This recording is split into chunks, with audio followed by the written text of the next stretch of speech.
Hey guys, Dr. McAuliffe here. I wanted to share this week's health tip.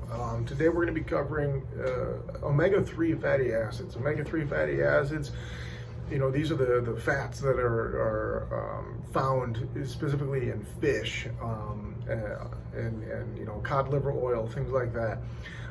We wanted to go over, number one, how important they are. Number two, some of the whys. So they're extremely important. They reduce heart disease. They're extremely beneficial to, joints. You're going to hear chiropractors often talk about their benefit on the joints.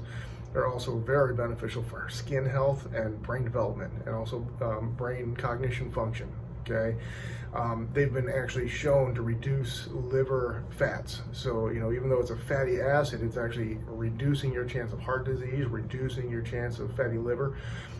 So we just wanted to go over, this is one major thing you want to make sure you've got in your diet. Easiest way is, of course, to have omega-3 fatty fish.